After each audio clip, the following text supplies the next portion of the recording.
Good morning, everyone. Welcome to UUSF's forum. I am Jeff Peckrell. I am part of the Human Rights Working Group, and I work with Dolores Perez Heilbrunn, and Melvin Starks to help create these forums for you. And today I want to, by way of announcements, just tell you that, as usual, we will mainly do our Q&A at the end. So if you have questions, you could please write them on the cards that you'll find on the tables and some of the chairs, and we'll present them, bring them up to our presenter, who is Dr. Okin, towards the end of it, and we'll do Q&A mostly at the end, okay? A couple of other announcements I want to make. Also, if you are not on our mailing list and you'd like to receive emails to announce these sessions like the one today, make sure you put your name on the sign-in sheet at the front, and that's how we can keep in touch with you. Today is the beginning of the APEC conference here in San Francisco, and another person in our church who is very interested in this issue is Gregory Stevens. He's been organizing basically against it, or a sort of a counter messaging campaign, calling it out as a neoliberalism issue, which is going to lead to exploitation of resources and people in developing countries. So if that is something you are interested in, he wanted me to pass on to you that there is a kind of a march that's happening today, starting at 11, heading towards from the Embarcadero ferry building area to Moscone Center. So if you want to do that after church, you could go down there. And of course, if you want more info, you could contact him. Another announcement I have for you is that Wayne Shung, a member of our church who is a lawyer and an animal rights activist, was found guilty, unfortunately, of, I believe, their felonies for trying to save some animals from slaughter. And so we are having a letter writing kind of campaign for him, and if you are interested in being a part of that, you could contact any of us in the Human Rights Working Group afterwards, and Dolores is especially involved in that. Next Sunday, we'll be back here for our last scheduled forum until January 21st, and next Sunday we will have Richard Becker from the Answer Coalition, and the topic is Israel and Palestine, and kind of a backgrounder in what has led us to this horrible place that we are in right now in Gaza. So please do come back next Sunday for that. Okay, I think at this point we will have our Ohlone land recognition. We are on unceded Ohlone land here. With Dolores? Thank you. Good morning, everybody.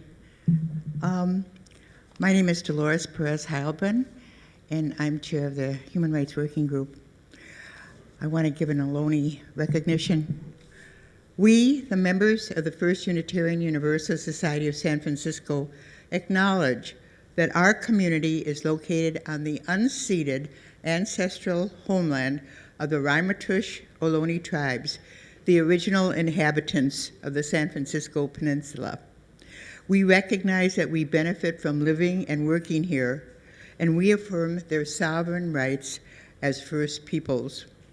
The Greater Bay Area is also the ancestral territory of the Miwok, Yokuts, Patwin, and other tribes. As the original stewards of this land, the indigenous peoples understood the interconnectedness of all things and maintained harmony with nature for millennia. We honor them now for their enduring to our Mother Earth. Thank you. For their enduring commitment to our Mother Earth. Thank you. Thank you very much for that, Dolores.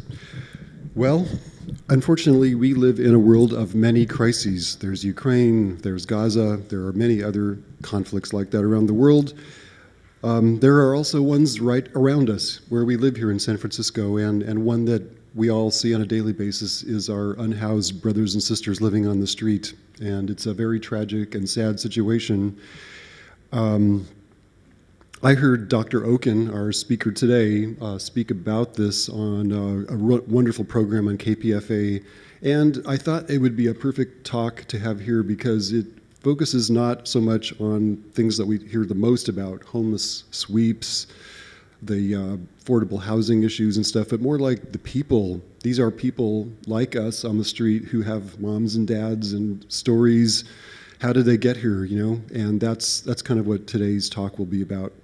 Dr. Okin has written a really great book called Silent Voices. And, when I asked him if we could, compensate him for his travel or some kind of honorarium today, he said, no, but please give us one of these to each city supervisor. So that's what I did. And by way of introduction now, I'm just going to read his bio from the back of this book. It is quite impressive. Dr. Okin is a world-recognized expert on human rights for the mentally disabled. He served as Chief of Service of the SF General Hospital Department of Psychiatry, where he oversaw the development of crucial services for patients with acute and chronic mental illness. He was also professor and vice chair of the UCSF School of Medicine's Department of Psychiatry. In 2009, he received the American Psychiatric Association's prestigious Human Rights Award for his work in developing countries. So I'd like to now introduce Dr. Okin. So several years ago, I was walking down the street one night. It was cold and rainy in San Francisco, not a surprise. And I saw this little woman huddled up against the rain and the cold, obviously homeless. And I just couldn't imagine how she could bear it night after night, day after day. I couldn't get her out of my mind. She kept reappearing in my thoughts, and I was just bewildered by how she could manage her life. So I decided I would try to find out, and I decided that I would leave my office in the hospital and spend time on the streets talking to people who were homeless and mentally ill, asking them about their lives, hoping they would talk to me. Well, why did I want to do this? The first thing was that I couldn't get her out of my mind. She kept nagging at me in a way. I had been interested in severely mentally ill people all my professional career, but even with my considerable experience, I didn't feel like I really understood what it was like to be homeless and mentally ill. You just can't learn that sitting in your office. So, as I said, I decided to find out. I wanted to hear from people what their lives were like, directly and personally. I wanted to hear from them how they coped with their illnesses and the stresses of homelessness. I wanted to know what they thought about as they pushed their carts around the city. I wanted to know what they did with their empty time, how they managed at night, and why they made some of the choices that they did. I wanted to know how they dealt with being so utterly shunned by society. I also wanted to know how they showered, how they went to the bathroom and relieved themselves when there were no public bathrooms around and stores wouldn't let them come in and use their so-called public restrooms. I wanted to know why so many people refused to take their psychiatric medications. I also wanted to know why some of them preferred to sleep outside than use the city's shelter system. In a sense, I wanted to get to know these people beyond their rags, their carts, and their strange behaviors. I wanted to know, in a sense, what it was like to walk in their shoes and live in their skin. I wanted to see the ways they were the same as me and not just different. So my original plan was to just approach people and to start up a conversation. But very soon after I heard some of the stories that people had to tell me, I decided that these stories really needed to be shared with a larger audience. And I began to consider the idea that I would write a book in which I would include people's stories. So I began to ask people whether I could record them as they spoke to me. And I decided to do that because I recognized that when I would come home at night and try to write down what they had told me, it was just all wrong. It was in my voice, not really in their voices. And I wanted them to be represented in their own way, by their own voices, with their own jargon, in their own tone. So I began to record them as we spoke.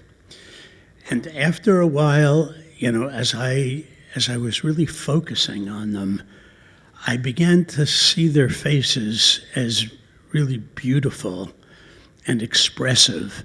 And in a way, you could see their suffering etched into their faces. And I thought to myself, words alone can really not convey their experiences in life. I've got to photograph them. So I had my camera and I asked people if I could photograph them as they spoke to me. And surprisingly, about 70% of the people that I approached agreed to have their narratives recorded and their faces photographed. I have to say that I was not a photographer.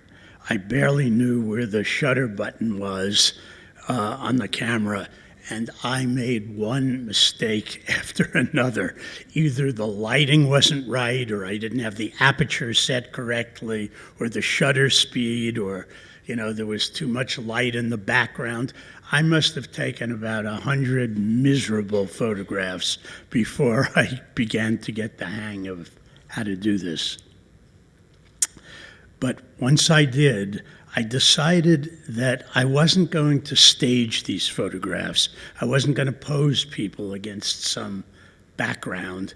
I was going to photograph them as they spoke to me, hoping that I could capture some of the feeling with which they spoke in the photograph. And that's the story of the photographs that you'll see in this book if you look at it.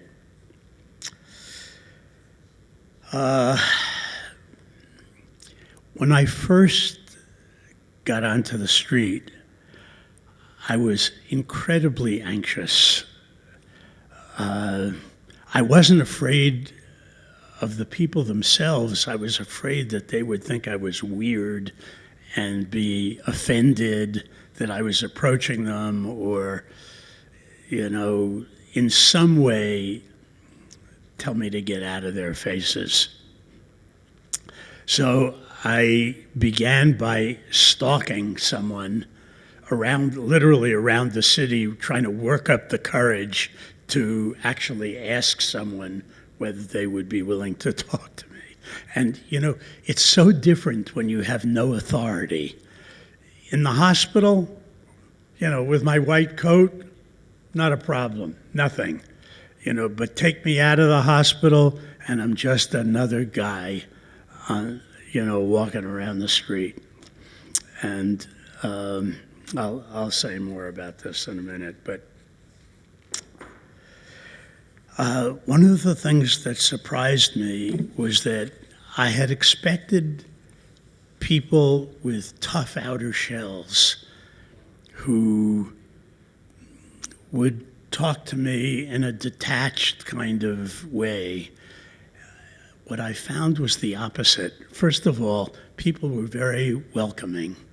People seemed to want to actually talk to me after I got past their initial mistrust and anxiety. It was like they felt someone was finally interested in them, and they were willing, therefore, to talk to me with tremendous candor about the most intimate issues in their lives. And most of the people that I spoke to at some point during the conversation had tears in their eyes. In fact, when I had to sort out the photographs and which photographs I was going to include in the book and so on, I realized just how many people that I photographed, really were filled with grief, and you could see it right on their faces. So the idea that these people are, hardened is just a totally inaccurate picture of them. There were several issues I had to confront beside my anxiety, which I have to say did go away. One was there was a kind of an ethical dilemma I faced regarding the issue of consent. So I asked them, obviously, for their consent for me to record and photograph them, but I realized after a while that they didn't really know what they were consenting to. They didn't know just how much feeling would open up in the course of this conversation. And so I began to feel like they hadn't really known what they had consented to. So what I did was at the end of the conversation, I asked them again whether they were still okay with putting this out in the public arena. The second issue was that the camera itself raised issues, because I was photographing them as they spoke, at the very moment of the most intense feeling, often when they were telling me something that was embarrassing or shameful. And yet, I was always so conflicted about this, and it never left me, that I was photographing them at the time of their most painful feelings often. And, there were moments that I thought, I just shouldn't do this. And yet, it was to convey the depth of their feeling that this project was all about, because that's what the public could relate to, not just their shell. So I decided to continue, and they seemed to be okay with it. And what was curious was, and I think you could relate to this, that when they were telling me about their lives, it's like the camera, even though it was to me quite intrusive, they didn't see it, because they were involved in their story, involved in the relationship that they had developed with me. A third issue was that although my intention was fundamentally altruistic, I was haunted by the fear that I was kind of spying voyeuristically into the misery of lives that fate had treated so poorly. And, there was a touch of voyeuristic interest, I have to admit. I mean, that wasn't the fundamental reason I was doing this, but I was interested in them, and I couldn't get away from that. And it was one of the reasons that I was anxious in approaching people, because I was afraid that they would somehow detect that the shadow side, I would say, of this project. You know, it was like I was afraid that, you know, in my approaching someone, it was like I was saying to them, Mr. So-and-so, would you mind if you could tell me about how screwed up your life was, and that I, you know, will spread it out in the public arena. You know, there was that, as I say, that shadow side, and I was afraid they would detect that, and, you know, that they would be offended by it.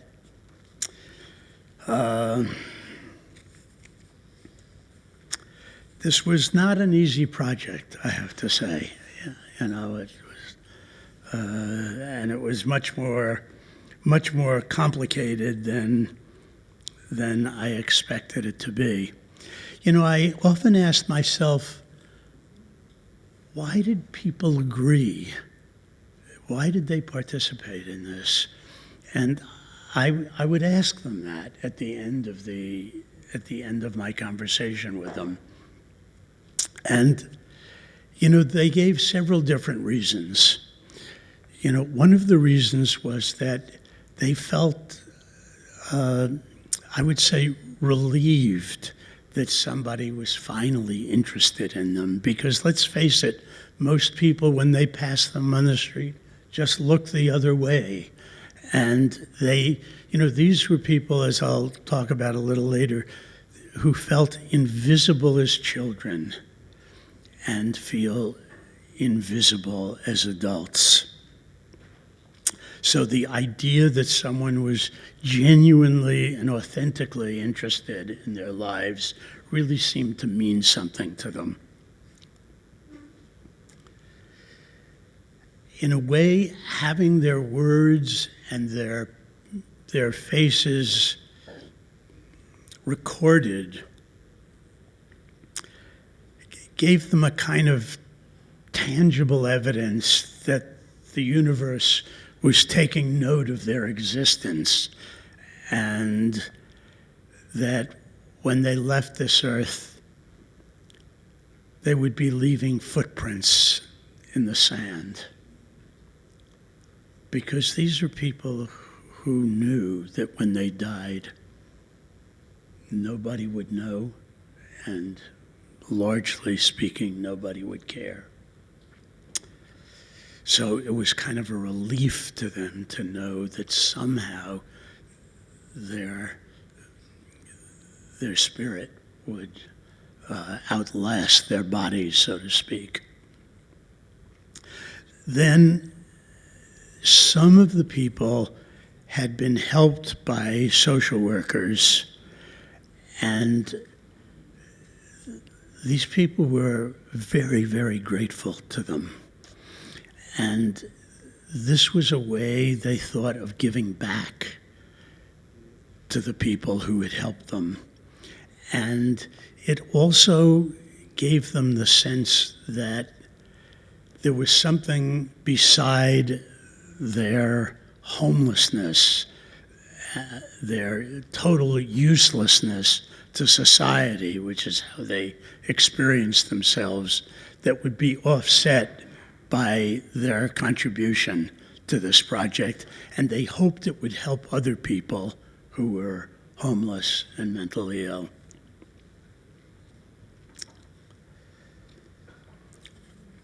So I would say I had good days and bad days on the street.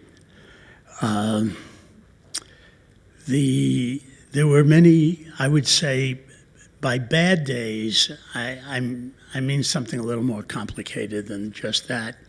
So some of the people I spoke to were very disorganized. You know, they were delusional, their thoughts were jumbled. I had to work to really extract from what they were saying certain themes that were meaningful in their lives. And that was difficult because, You know, when people are quite psychotic, it's often very hard to pick out what the real meaning of what they're saying is. But I would say I was able to with most people. And one of the things I found was people who were seemed most angry and most explosive on the surface were people who were really the most scared. And they were expressing, a lot of them had been hurt as children, invaded, sexually abused, physically abused, and they were speaking about it in the only language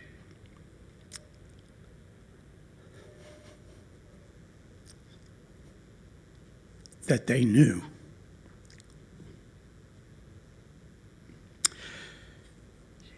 You know, when I spent a lot of time on a particular day with people who were disorganized and delusional, I felt kind of unsettled and unstable myself. You know, I lost my sense of grounding, and I lost the sense of balance. And then there were other people who spoke to me, you know, in a very coherent way, but their stories were of such grief, such loneliness, such barrenness, that I would go home with a lump in my throat. And it was like I couldn't really separate my own life from their lives. I felt 1 inch away from, I guess you could say, the cliff that had crumbled underneath their feet. And even though the reality of my own life was so totally different, that was more intellectual than emotional. And I went home, and here I was. You know, they were sleeping on the street. I was going home to my house, sleeping in a bed, eating a meal. And yet, it impacted me in this kind of way.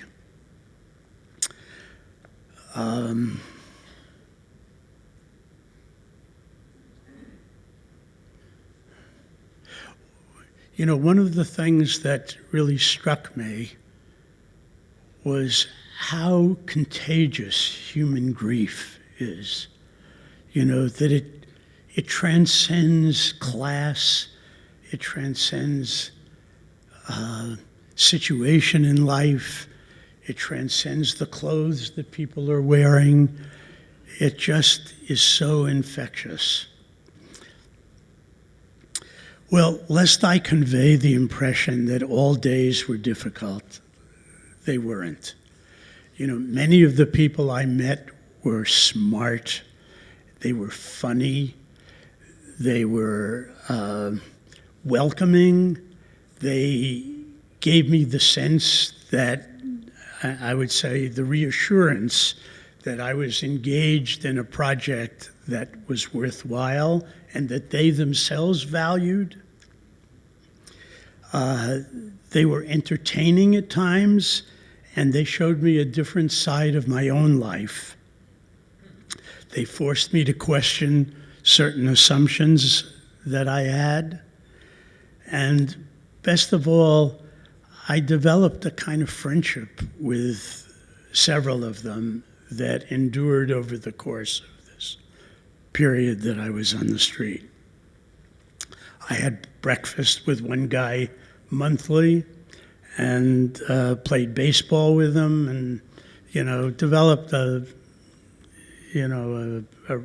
real relationship with him. Going back to some of the questions that I had in this project, one of the big questions was, how personally involved should I become in the lives of the people that were talking to me? You know, should when I started when I started this, I thought I will primarily listen and converse and kind of take an objective position, leaving myself in a way outside of their experience and bearing witness. But after a while, I just couldn't do that. And I thought to myself, well, how am I going to really understand these people if I keep myself at some emotional distance? So that was kind of the intellectual reason that I decided to get involved in their lives in certain cases. But beyond that, I couldn't really resist the pull to get involved. And it made a big difference in how I understood. I mean, for example, if I hadn't had lunch with a particular woman,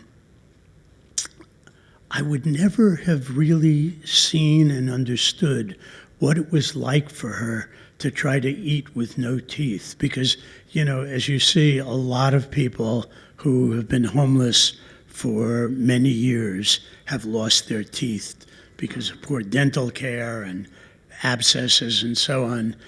And, watching this woman try to swallow her food without being able to chew it with teeth, but having to chew it with her gums, I never would have gotten that kind of understanding of at least one aspect of what it was like to be homeless. In another case, maybe if I have time, I can tell you more about this man, Jeff. I asked him once, well, what do you really care about? I mean, because this is a guy who was on the street for 10 years, who had a serious drug habit.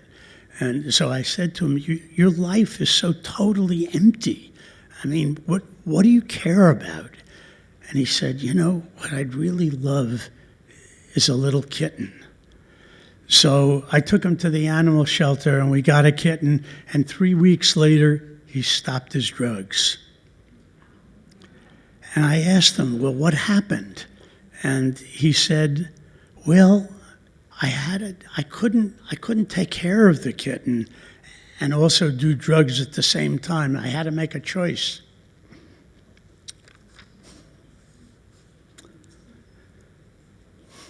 So I chose.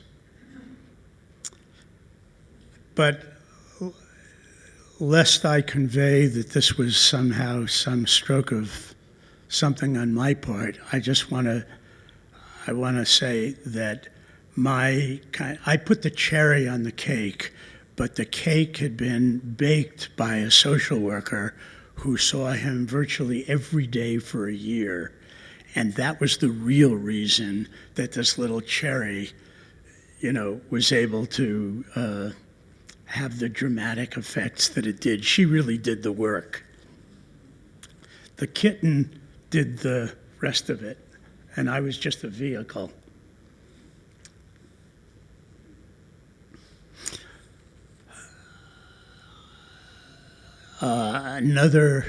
Another experience I had of what it was like to get involved was quite humbling.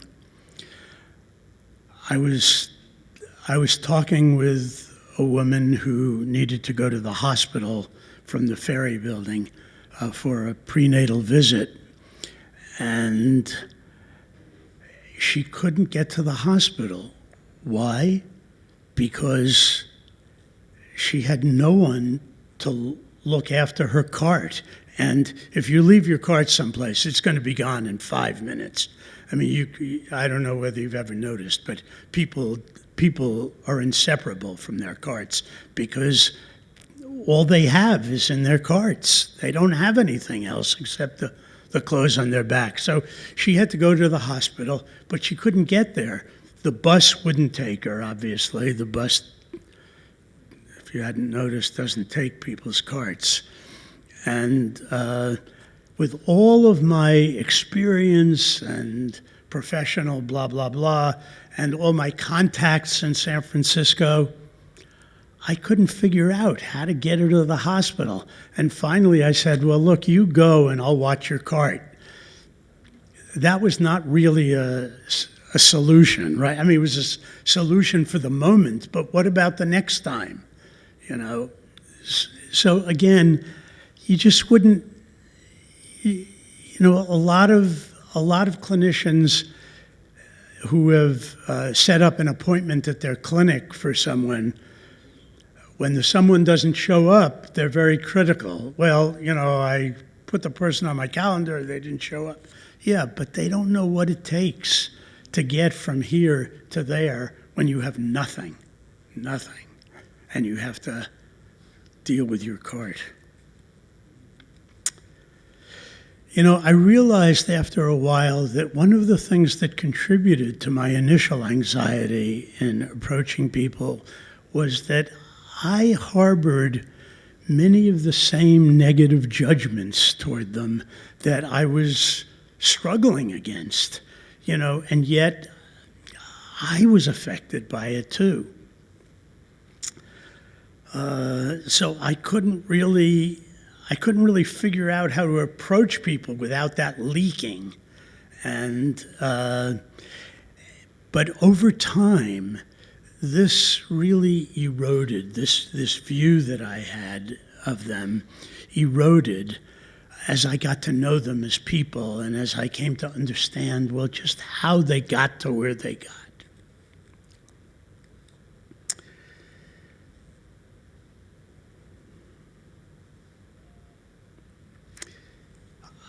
One of the things that I had always thought was that these people contribute to the misery of their lives by the bad choices that they make, drugs or refusing to take psychiatric medications and various other things. But as I got to know them, I really began to realize that what looked to me like bad choices felt irresistible to them. And they couldn't resist them. And I had to really face this nagging worry on my part with how I would have fared if fate had dealt me the same deck of cards that it had dealt them. I don't know that I would have done any better than they did. Well, how did they come to be homeless and mentally ill? Well, in terms of mental illness, you know, people with schizophrenia and bipolar disorder often have a genetic vulnerability to the disorder. And many of those people came from families that were deeply committed to them, loved them, took care of them through thick and thin, and, you know, were just grief-stricken when sometimes at the age of 16 or 20, when these illnesses manifested themselves, when their loved ones just went out onto the street and refused to come back. So there were those people with healthy families, but a bad genetic vulnerability. But I would say most of the people that I met on the street, maybe 90%, had come from families that were abusive and neglectful, disorganized. Many people were physically abused. About 40% of the women that I met on the street had been sexually abused in their childhoods. And,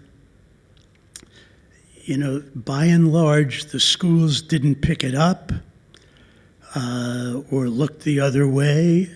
And what began to happen is they turned to drugs even in grade school to try to blunt some of the emotional pain that that came from these experiences. But their drugs only sucked them down further. They fell further and further behind in school, often didn't graduate, and entered adulthood with no employable skills, and their trajectory onto the street was almost preordained.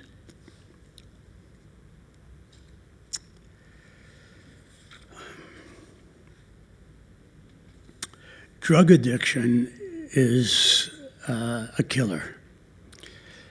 You know, drugs just destroy people's psychological balance. It aggravates their symptoms if they have schizophrenia or bipolar disorder. It clouds their judgment. It wipes out their executive functioning, so they're virtually unable to survive in a modern world. And the street is where they end up. And once they've become addicted, it is very, very hard to get off.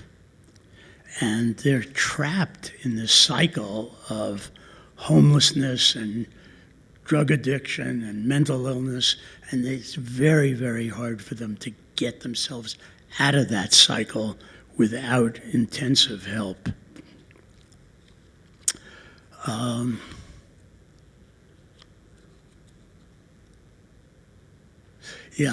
There was something that one of the guys who was addicted to drugs told me. He said to me, you know, to bear the stresses of the street, you have to be either crazy or stoned on drugs. There's no other way of doing it. And, you know, any of you who think that you could do it without that, you know, it's hard to really recognize, because we don't walk in their shoes and we don't live in their skin. So it's very hard to really appreciate this from an emotional or affective point of view. But and drugs, of course, get people into jail, because in order to support their drug habits, people shoplift and they steal in other ways, and then they're caught, they're put in jail. It's kind of a criminalization of the homeless that the society seems to have embraced. And once they're in jail, their symptoms intensify because they're crowded with other people, and most of these people are kind of allergic to close human contact. And when they're thrown in jail in a cell with 20 other people, it is disastrous for them. And then after their sentences are finished, they're thrown back on the street with $25 in their pocket. No housing, no services, nothing. So, of course, it's going to happen again, right? I mean, so many of them cycle back and forth through the jail system. Most of the people that I met had friends who had died of overdoses. I'm sure you've read about this in the papers, but the rate of overdose now, particularly from fentanyl, is incredibly high, and the city is struggling to do something about it. Many of the women used prostitution as a way of supporting their drug habits. So drug addiction is a killer, and if you're on the street, it's a double killer. Most of the people I met were just barely getting by. They were sleeping in doorways or on the sidewalk, or on, the lucky ones found a heating grate to sleep on to warm themselves up. They were just managing. And, yes, they could apply for public assistance, and some of them got it, some of them didn't. Ironically, because getting onto public assistance like SSI is so complicated, requires so much documentation, and a doctor's agreement that you're disabled and so on, that some of the most disorganized people who needed it most were least able to get on it. And so they were the ones who were, had the most trouble getting by. And then it's a frustrating experience trying to get on SSI. People were turned down multiple times. They couldn't get documentation of their psychiatric status, or they got it and lost it. I mean, hanging on to anything on the streets is almost impossible, except the shirt on your back. And so, yeah, they might have a piece of paper and they put it in the back of their pocket, but inevitably it was going to fall out, and then they had to start the process all over again. So, this country makes it very, very hard to get help when you need it the most. Some people say to me, well, why don't these people just pull themselves together and get a job? And to these people I say, okay, think about it. You're mentally ill, you're homeless, and you decide, okay, I'm going to approach this employer. So you go through the door dragging your cart, and the employer sees you and he says, yeah, he's thinking to himself, right. But let's say somehow you can get into the room. Well, the likelihood is that you're in rags. You haven't showered in 3 weeks, because where's there going to be to shower? And, and you smell. What's the employer going to say? So let's say the employer either has a heart or a pocketbook or something and says, okay, I'll get back to you. Just give me your telephone number and address. My address? You think I'd look like this if I had an address? A telephone number? I don't think so. So the deck is stacked against them. And they know that even if they manage to snag a job, the likelihood of them being able to hold on to it and do it is very, very small. So they feel kind of hopeless and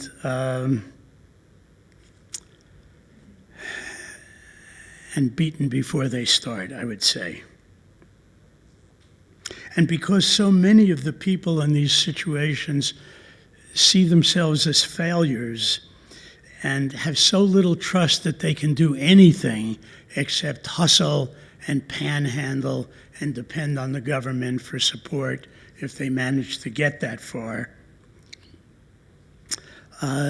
they kind of give up before they start.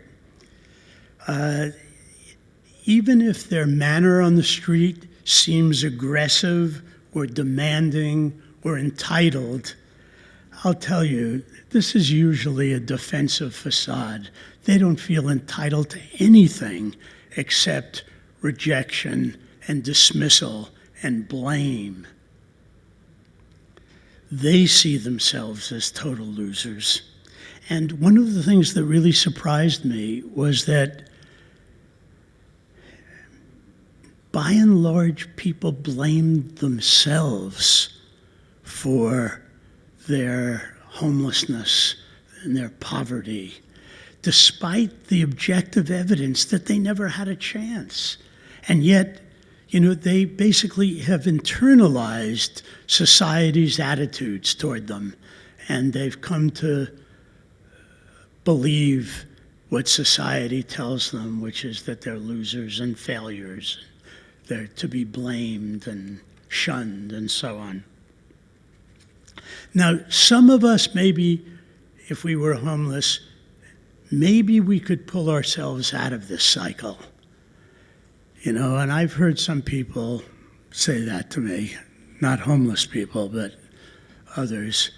And yeah, you know, I think I could, maybe, but I'm not sure. But if I could, it was because I had grown up in a family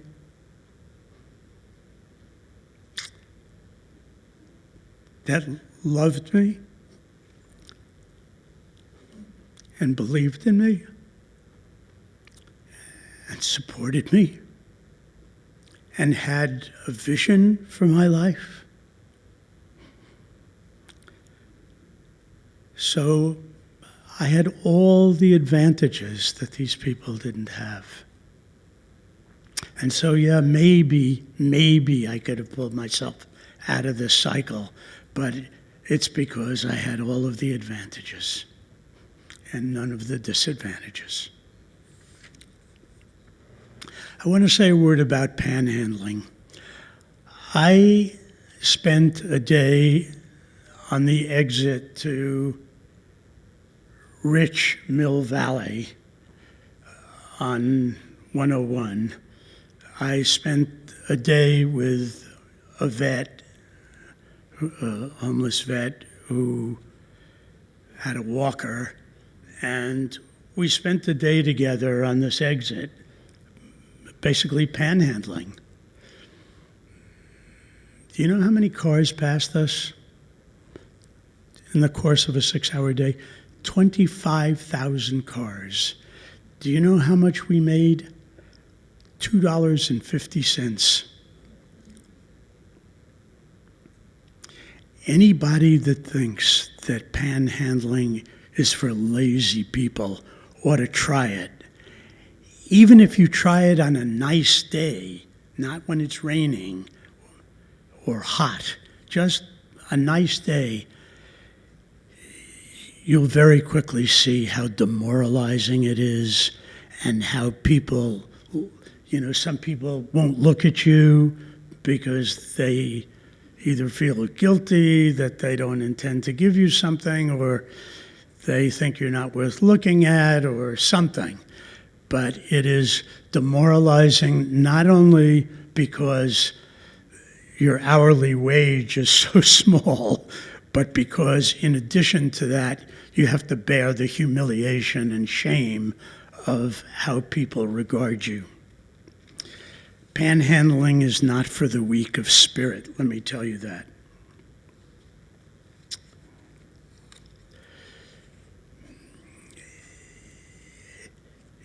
You know, there's a theme in the public discourse today that goes something like, well, people are on the street because they want to be.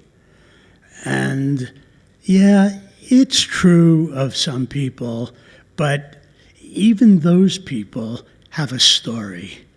And if you knew their story, you would understand why they chose the street rather than, let's say, a shelter or someplace else.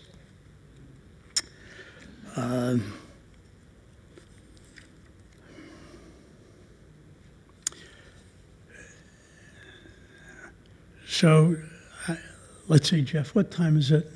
It is 25 after, and we should meet here in 5 minutes. Yeah, good. Okay. So I want to say something about the cycle of social stigma because it is as pernicious as it is tenuous. I'm sorry, tenacious. I wish it were tenuous. Even when we know better, we respond to people with these disorders and poverty with fear and anger and scorn and blame and disparagement. And we continue to see homelessness as a sign of some personal flaw, some kind of, I would say, some proof of intrinsic badness or guilt, some sign that the person suffering from it has either done something bad or thought something bad or felt something terribly wrong, and that he therefore carries, I would say, kind of a permanent stain on his or her fundamental humanity.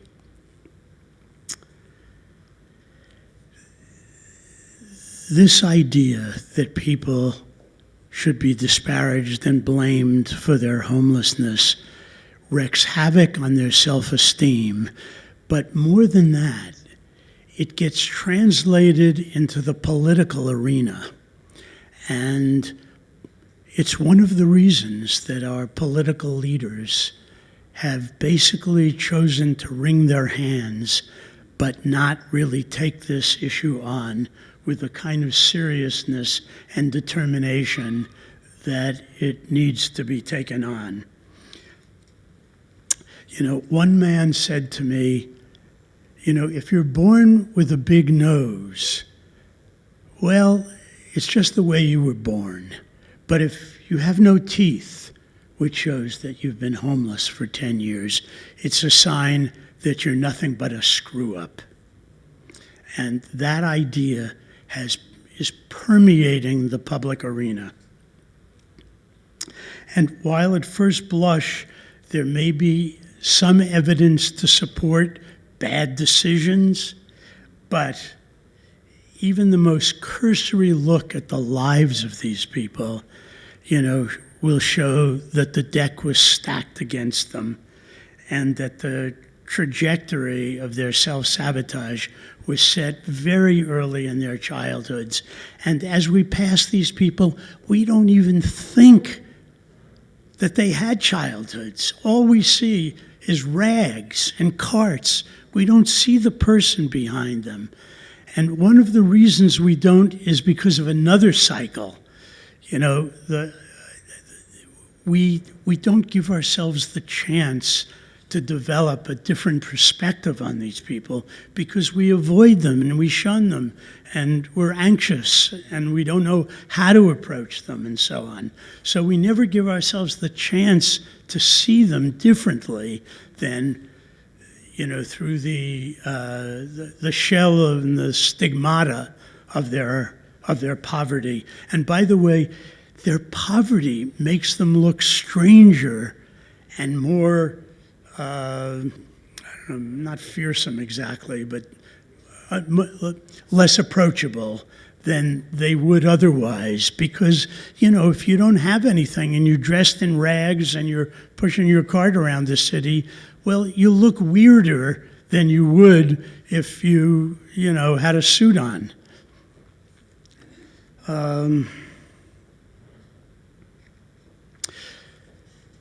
There's a sense of pervasive hopelessness about this problem, and I will tell you that that is a total fiction. And there's evidence to support the view that when the government gets serious about doing something about this problem, it can do something about it. During the Obama administration, when the White House was embarrassed by the quality of the VA hospitals and by the number of homeless vets, it decided it was going to put money into low-cost housing and treatment for homeless veterans. And within a 10-year period, it decreased the homelessness among this population by 40%. In 10 years. And there are other cities that have done the same thing and have been able to dramatically reduce homelessness. So the idea that this is a hopeless problem, you know where that idea comes from? It comes from the fact that politicians wring their hands but don't do anything serious about it. They don't take it on. Well, if you don't take it on, then you're going to fail, well, just like with every other problem in life. So, to end this talk, one of the reasons that I wrote this book was to contribute to making these people known as human beings and to reduce the pernicious cycle of social stigma. And perhaps people, hearing these talks and maybe reading the book will come away with a very different kind of idea. And then they'll vote differently in the ballot box. And they'll demand that our political leaders do something about this. We live in a democracy, as fragile as it may feel right now. And when enough people stand up and yell about something, political leaders, for their own self-interest, if for no other reason, will react. Thank you very much.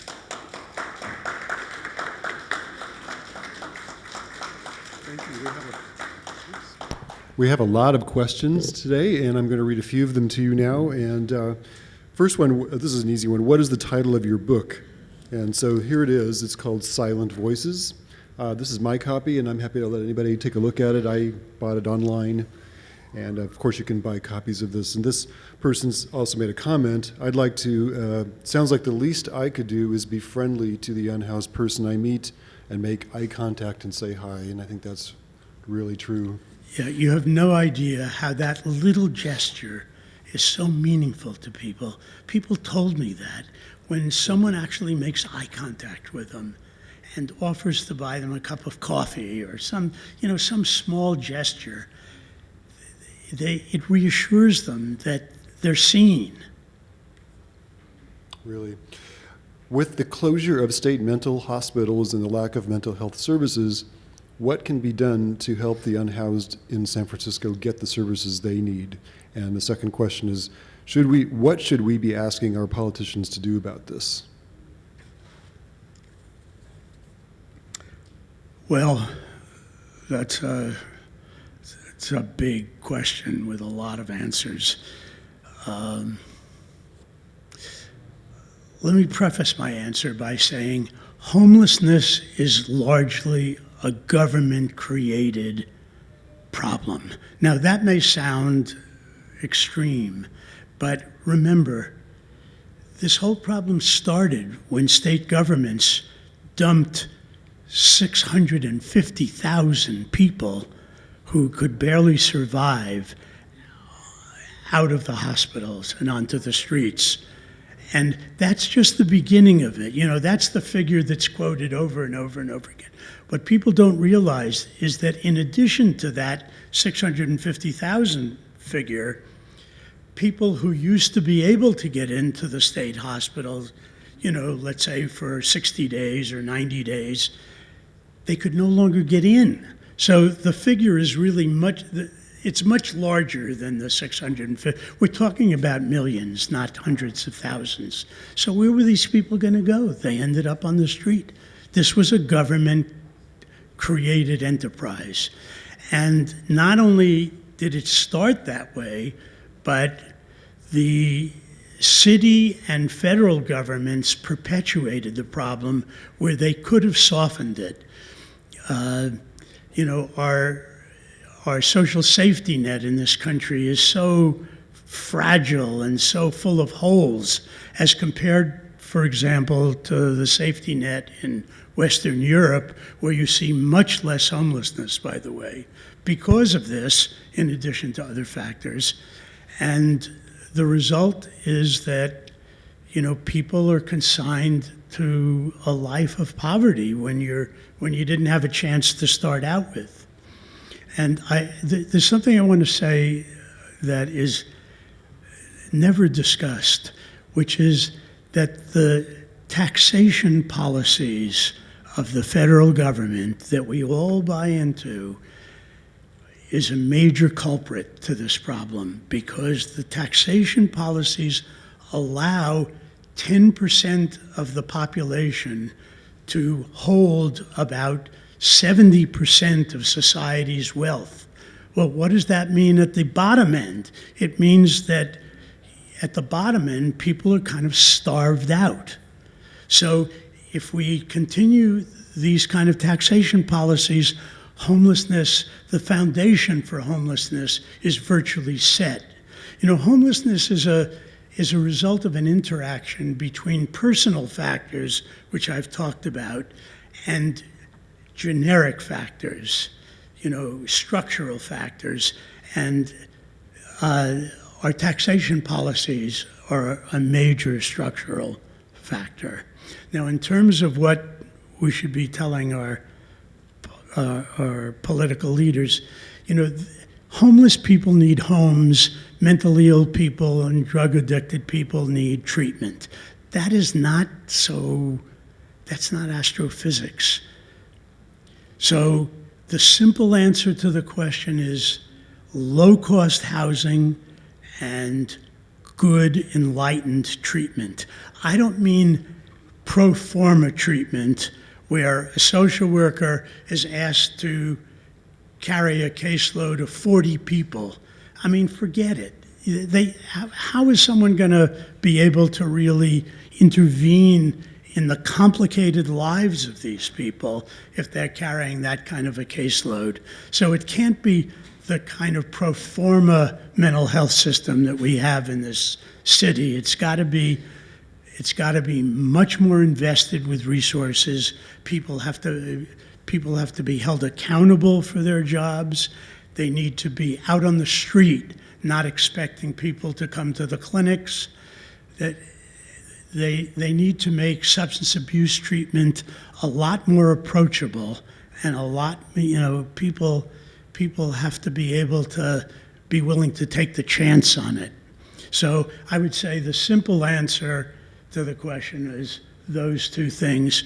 But at the very least, the city needs to stop doing things to promote homelessness. For example, when Dr. Katz was director of public health in this city about 20 years ago, he was on a campaign to shut down acute psychiatric beds at San Francisco General Hospital.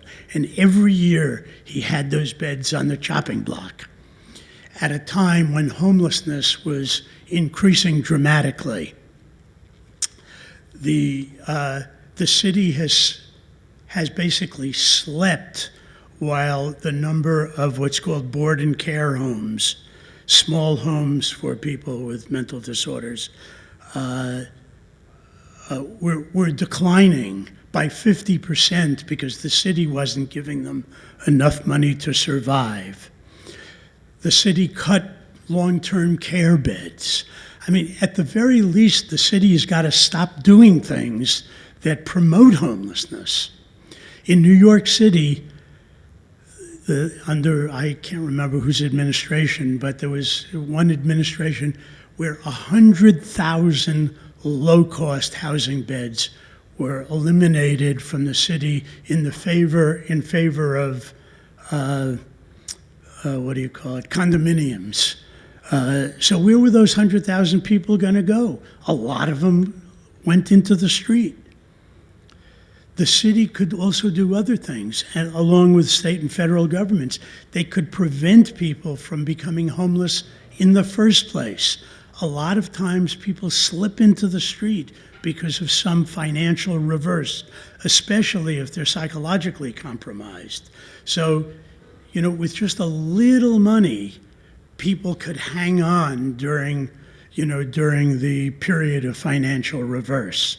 So if they did that, they could stop a lot of the homelessness that's developing.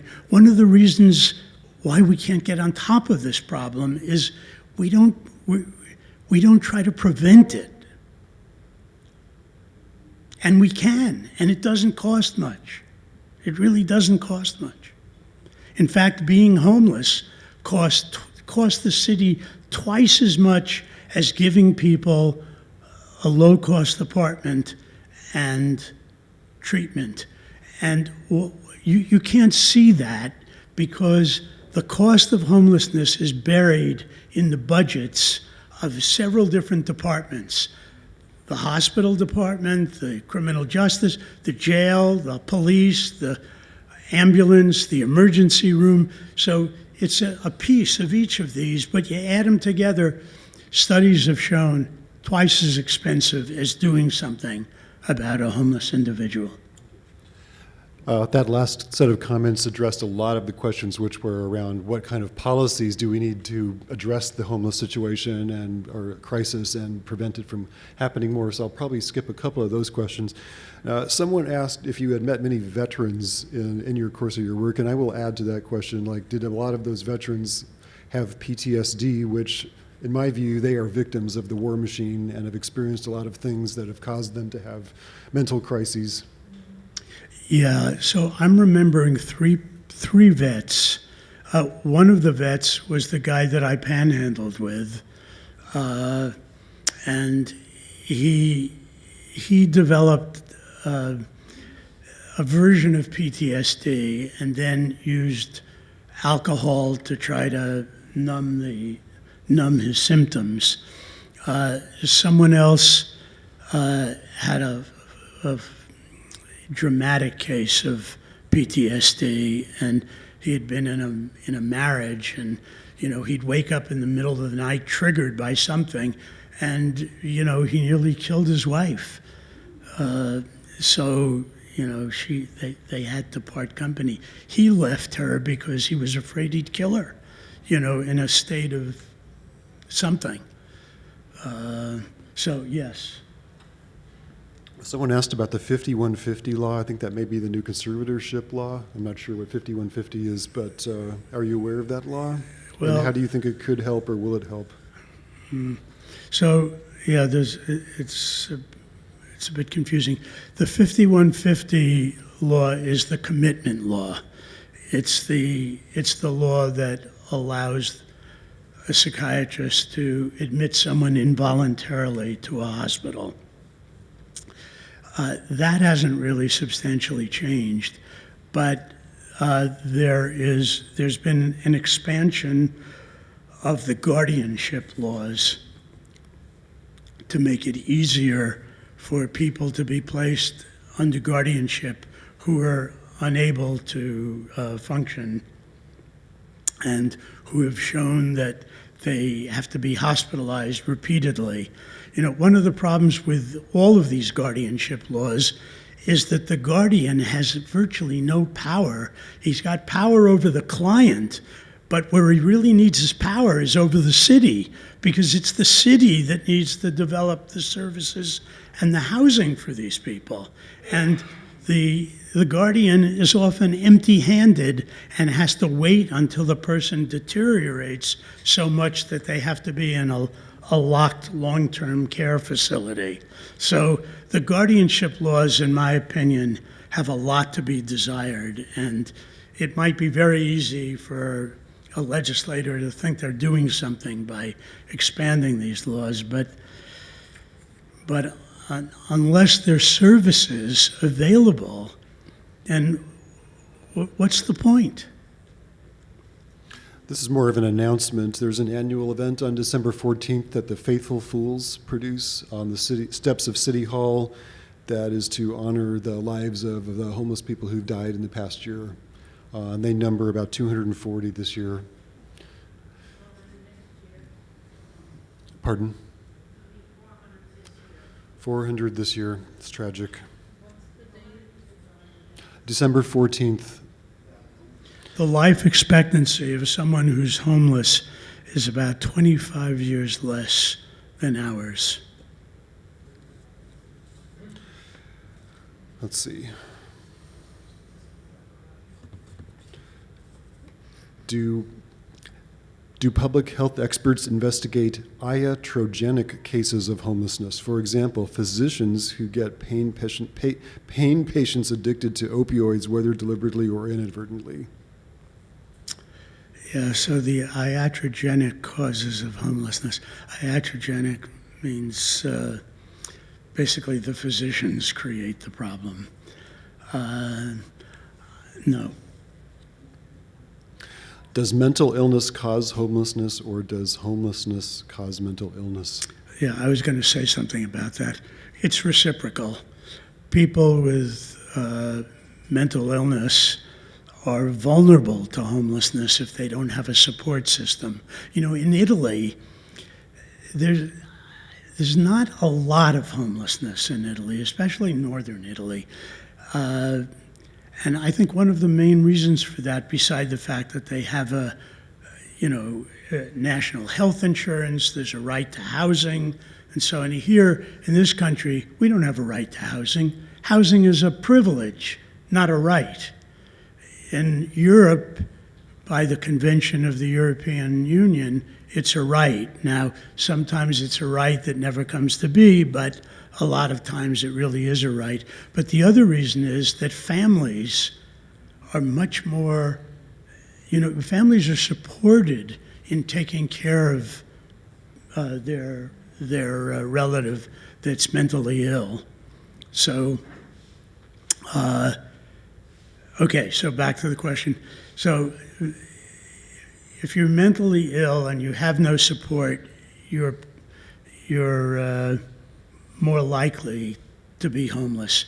If you're homeless, homelessness itself, the stresses of homelessness are so severe.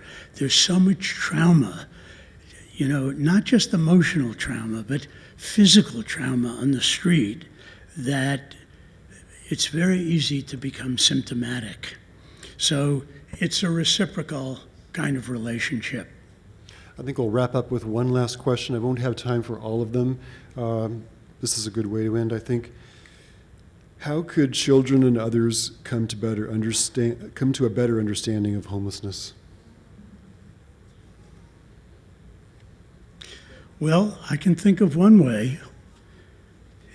Have someone who's homeless and who is able to communicate come into the classroom and talk to the kids about what it's like. Why not?